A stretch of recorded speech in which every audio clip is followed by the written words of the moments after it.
Sir, इस वक्त पूरे देश की नजर लगी कि पश्चिम बंगाल में क्या होने वाला है, तो लोग आपसे भी सुनना चाहते हैं, भाई आप क्या चाहते हैं, क्या आपका आकलन क्या है? ममता बनर्जी आएंगी, बीजेपी आएगी, क्या है? ऐसा लगता है वेस्ट बंगाल की लड़ाई तो पानीपत का लड़ाई हो रही है, पानीपत का जो आपने जुड़ा हो रहा है। ये आपने अच्छा कहा, ये अच्छा कहा आपने। तो वहां पर सारी फौजें इकट्ठी हो गई, अब कौन जीतेगा दूसरी बात है। तो यहाँ तो लड़ाई वो बीजेपी और ममता तो ग्राउंड पे लड़ रहे हैं, परंतु एयर पे टीवी चैनल पे बाकी आपने जैसे कहा ओपिनियन पोल वाले, एग्जिट पोल वाले भी लड़ाई लड़ रहे हैं। अगर आप जब बात की है कि ओपिनियन पोल ने कहा है कि बीजेपी की वहां पर बढ़त है, उनको एडवांटेज है, वो तो मैं 2019 से देख रहा हूँ, 2000 की उनकी सबकी किसी ओपिनियन ने किसी ने भी प्रोजेक्ट नहीं किया था कि ममता जीतेगी और उनकी सीटें हमेशा है। और वो ओपिनियन पोल 50 से 50% गलत निकले। तो वो 40-50% करेक्शन इस वक्त होगा, पता नहीं, मेरे को इसके ऊपर डाउट है। अगर वहाँ टूल किट कोई काम करती है, कुछ किसी तरह के स्पेशल अरेंजमेंट हुए हैं, तो वो लगता है कि करप्ट हो जाएगा। पर मैं दूसरी बात से आपसे बिल्कुल सहमत नहीं हूँ। कोई भी एजेंसी, आपकी अपनी मजबूरी रखती है, मेरी कोई मजबूरी नहीं है।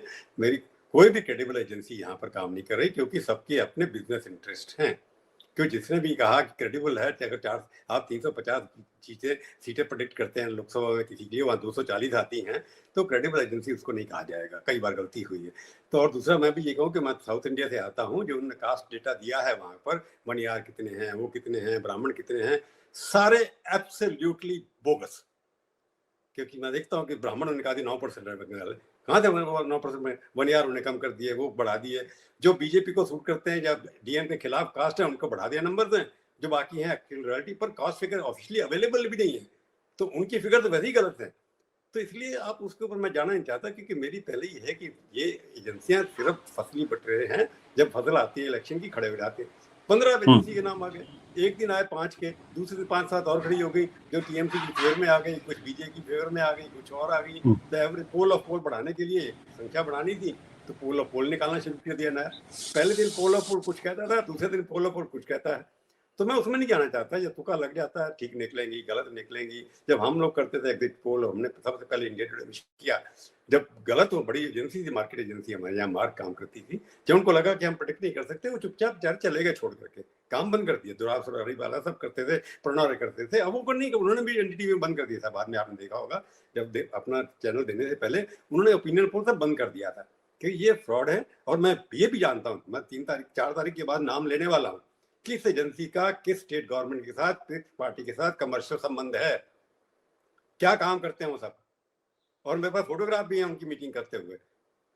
तो ये आप छोड़िए, इसको मैं इसके ऊपर जाना नहीं चाहता किसी चीज के ऊपर। आप लोग अपना टीआरपी के लिए 2 दिन के लिए आपको मौका मिल जाता है, प्राइसेस बढ़ रहे हैं, डॉलर जो है 95 रुपए जा रहा है, सब कुछ हो रहा है, उसके ऊपर डिस्कशन नहीं हुआ। ओपिनियन पोल, एग्जिट पोल, ये जीत गया, वो मर गया, ये मर गया, देश बर्बाद हो रहा है, देश के अंदर खाली महंगाई बढ़ती जा रही है, उसके ऊपर कोई डिस्कशन नहीं, आज भी नहीं है।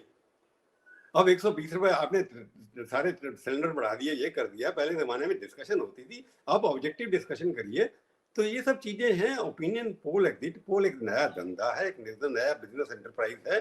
और मेरे को ये अफसोस है कि बड़ी बड़ी टेलीविजन चैनल जिनकी क्रेडिबिलिटी अच्छी है, वो इन लोगों को बिजनेस बढ़ाने में अपना बढ़ावा दे रहे हैं, पैसे भी देते हैं और उनका बिजनेस चलाते हैं। इनमें से हर एजेंसी किसी किसी पॉलिटिकल लीडर के लिए काम करती है, किसी कॉर्पोरेट के लिए काम करती है, परंतु बहुत सारी पार्टियों के लिए काम करती है। मेरे पास एविडेंस है सबके खिलाफ। तो उसको छोड़िए आप, इसको मैं इसके अंदर नहीं पढ़ना चाहता। उनका काम है, ठीक करें, परंतु उनको डिस्क्लोज करना चाहिए। उनका धंधा है, आई रिस्पेक्ट देयर बिजनेस, पर उन लोगों को कहना चाहिए कि मेरी मध्य प्रदेश गवर्नमेंट के साथ क्या है, मेरी महाराष्ट्र गवर्नमेंट के साथ क्या है, मेरी तेलंगाना गवर्नमेंट के साथ क्या है, या कर्नाटका गवर्नमेंट के साथ है, मेरे बीजेपी के किस लीडर के लिए मैंने काम किया, कांग्रेस के किस लीडर को मैंने प्रमोट किया, ये सब बताना चाहिए उनको। उसके बाद लोगों को जज करना चाहिए, ठीक है भाई, मैं ये मेरा बिजनेस है, मैं सब जगह ऑब्जेक्टिव काम करता हूँ। और कांग्रेस के लिए काम किया तो उनको भी बता दिया आप हार रहे हो, जीत रहे हो। तो बताने में क्या परेशानी है? ना बता करके अपने आप को प्रोफेशनल जीत करना, कितने सर्वे किया आपने? तो लेटर्स थे कि जब बंगाल पे वापस आते हैं, वहां झगड़ा क्या है, मैंने देखा पानीपत की लड़ाई हो गई। सर लेकिन आप बहुत इंटरेस्टिंग बात कह रहे हैं और बहुत सही बात कह रहे हैं। मैं इसलिए मैं चाहूंगा कि आप इसमें, क्योंकि जिस तरीके से तमाम एग्जिट पोल्स और ओपिनियन पोल्स करने वाले आए हैं, मैं जिनको जानता हूं, जिनकी क्रेडिबिलिटी को मानता हूं, मैं प्रणव राय को मानता था, योगेंद्र यादव को मानता था, और काफी हद तक सी वोटर, इन सब लोगों ने नंबर्स देने बंद कर दिए, इन्होंने हाँ, बिल्कुल बंद कर दी, क्योंकि इनका ये मानना है कि सही प्रोडिक्शन हम नहीं कर सकते। अब ऐसे में ऐसे लोग मार्केट के अंदर आ गए हैं जिनकी कोई क्रेडिबिलिटी नहीं है, जिनका मेथोडोलॉजी क्या है, जिनका सैंपल साइज क्या है, जिनकी हिस्ट्री क्या है, कोई नहीं जानता, और कोई डेटा भी नहीं देते ये लोग, सिर्फ इतनी सीटें आई। भाई ओनरशिप तो बताएं, कंपनी रजिस्टर्ड है, शेयर होल्डर कौन है उसके अंदर, कहां से फैन है, बैलेंस शीट क्या है, कितने साल से आप काम कर रहे हैं, कुछ तो बताना चाहिए। ये चैनल की ड्यूटी है उनसे पूछना कि आप अपना नाम चलाए जा रहे हैं, पता नहीं कैसे नाम है। अपने नेशनल चैनल के ऊपर आप एक दुकान पान की खड़ी है, कहीं पान की दुकान की पब्लिसिटी कर रहे हैं ये दिखाने के लिए कि हमने एग्जिट पोल किया, किस लिए? आपके खबरों की कमी है क्या? आप क्रेडिबल बनाइए, दिखाइए, अच्छे लोगों को बुलाइए जिनकी क्रेडिबिलिटी मार्केट के अंदर है, और जिन लोगों ने किया उनसे पूछिए भी। मैंने तो एक चैनल में जब करने वाले थे, मैंने उस चैनल के अंदर मैंने उसको ऑन एयर पूछ लिया था, उस मालिक ने दूसरे दिन से मेरे को कहा मत आइए आप, मैं नहीं गया, आज तक नहीं गया उनके। तो ये सवाल जो खड़े होते हैं, मालिक को भी पता होता है कि कौन है ये लोग। इस बार मैं जरा सरप्राइज था कि अपने सी वोटर वाले कहाँ हैं। अब आशुतोष, सबसे बड़ी बात जो इस बार मेरे को लगी है, जो नए लोग आए हैं जिनका नाम मैंने पिछले चुनाव में सुना नहीं था, ऐसे उन लोगों के पास वोट परसेंटेज भी वही है, उन लोगों के पास सीटों का भी यही फर्क है। सबका मिनिमम था कि 101 सीटें असम में मिलेंगी, किसी ने कहा 100 मिलेंगी, किसी ने कहा 100 मिलेंगी, कांग्रेस पार्टी को 33 मिलेंगी, 23 मिलेगी, सबकी बॉटम और टॉप लाइन बराबर थी। क्या मतलब ये? सबकी परसेंटेज वोट बराबर थी, 48% मिलेंगे उसको, 28% मतलब इवन वोट परसेंटेज उनकी सेम, हर चैनल हर एग्जिट पोल की। क्या मतलब? क्या उनको किसी ने व्हाट्सएप पे डेटा भेज दिया, आप छाप दिखा दीजिए, और चैनल वालों ने एक्सेप्ट कर लिया उसको? भाई चैनल के जो एनालिस्ट बैठे हैं वो तो पूछे भाई इन सबका डेटा बराबर क्यों है, लगभग एक सा कैसे है? क्या सेम वोटर के पास वही गया हो ना, एक ही आदमी डेटा कलेक्ट किया और भेज दिया सबको? तो लेकिन हाँ, बिल्कुल आपने बहुत बहुत सही बात कही, और मुझे लगता है ये कहने की हिम्मत बहुत कम लोगों में है। लेकिन एक चीज और भी है कि सर, एग्जिट पोल के नतीजों में गड़बड़ी क्यों?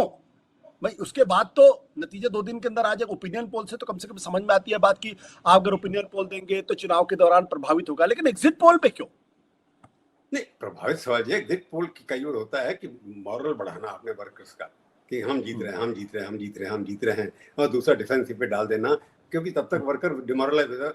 वर्कर को पता होता है कौन जीत रहा है। पोलिंग बूथ के अंदर मैं जब बचपन में या कॉलेज में था, मैंने वर्कर पोलिंग बूथ संभाले हैं, काम किया मैंने। हमको पोलिंग बूथ से बाहर निकलते पता लग जाता है पोलिंग बूथ में किस पार्टी को कितने वोट मिले हैं, पता लग जाता था, शक्ल से पता लग जाता है, अभी पता लग जाता है। अगर एजेंट उनका ढंग से बैठा है तो उन सबको पता होता है कौन जीत रहा है।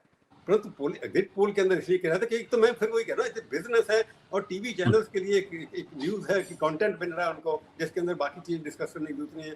3 दिन तक आप 72 घंटे तक एग्जिट पोल डिस्कस कर रहे हैं, बदल जाएगा। ये कास्ट है, ये ब्राह्मण है, ये है, वो है, किसने पता कि कोई कॉस्ट भी बताता है अपनी, आज तो कोई नहीं बताता। एक गुप्ता जी की बात से एक से सहमत है कि वेस्ट बंगाल के 70% लोगों ने कहा हम नहीं बताएंगे। 70% क्या था, 80% लोग नहीं बताते हर स्टेट के अंदर। तमिलनाडु के अंदर तो ऐसे ही नहीं बताते। तो आपको एक स्टेट में बता दिया, दूसरे स्टेट में नहीं बताया, ये जस्टिफिकेशन मेरे को लगता नहीं है तो सही है कहीं भी। तो जो आपके एग्जिट पोल इसलिए किए जाते हैं कि मॉरल बूस्टिंग होती है, और कोई मैनिपुलेशन किसी ने करना है तो देखो हमने डेटा आया था, एग्जिट पोल ने कहा जो निकला वही निकला, कई जगह निकल सकता है, क्योंकि आपका रेंज पहले रेंज नहीं होती थी। अब कहते 25 से 50 से मिलेंगी, 35 से 75 तक मिलेंगी, उसके बीच में कहना तो है ही। ये तो है ना कि रेट इतनी बढ़ा देते हैं। पहले एरर जो सिफोलॉजी है, साइंस है, वो जब शुरू की थी किसी ने, उसमें मार्जिन ऑफ एरर 3%, 4%, 2% रहता था। अब सी वोटर वालों ने क्या किया इस बार, क्योंकि हर बार सी वोटर का डेटा जाता था एग्जिट पोल के लिए, इस बार सी वोटर दिखाई नहीं दिया मेरे को कहीं भी कि उनका डेटा लिया गया कि नहीं लिया गया। नहीं किया उन्होंने नहीं किया, वही कह रहा हूँ। सी वोटर पहले क्या था, सोर्स ऑफ डेटा एक ही था, सी वोटर सबके पास, इंटरप्रिटेशन अपनी अपनी करते थे। परंतु पिछले 3-4 इलेक्शन से देख रहा हूं कि हर एग्जिट पोल का डेटा लगभग वही है। एक अदब भी बोल देता है, जैसे गुप्ता जी ने बोल दिया कि तमिलनाडु के अंदर बीजेपी जीतेंगे, एक्सेप्शन कर देते हैं। पिछली बार उन्होंने कुछ ऐसे एक्सेप्शन किया था। तो हर चैनल में अंदर वो 5 सेट के इलेक्शन होंगे तो एक में भी बता देंगे जो करंट के खिलाफ होगा, तो उससे एक हाइप बन जाती है, डिस्कशन में हो जाते हैं, तो एक दिन का और डिस्कशन मिल जाता है कि आपने ये प्रोडिक्ट किया। टीवी के लिए 4 घंटे का डिस्कशन और मिल गया ना टॉपिक में। अगर वही बात कही होती, बाकी ने कही होती, तो टीवी पे एक दिन की डिस्कशन नहीं होती, हर चैनल पे डिस्कशन होती है कि देखो विजय को दे दिया, अब हर चैनल पे बोले जा रहे हैं। अब विजय को मिलेंगे नहीं मिलेंगे, क्या होगा, that is the different thing. Can he be the NTR, can he be the NGR जो पहली बार इलेक्शन जीत गए। हो सकता हो जाए, मैं नहीं कह रहा किसी बात को, परंतु एग्जिट पोल मेरे हिसाब से सर्टिफाइड होने चाहिए, एजेंसी रजिस्टर्ड होनी चाहिए इलेक्शन कमीशन के साथ, उनको पूरी डेटा देनी चाहिए, उनसे अप्रूव्ड इलेक्शन कमीशन जिसको अप्रूव करेगी वही कंडक्ट करेंगे। एक रेगुलेशन बनना चाहिए इस देश के अंदर।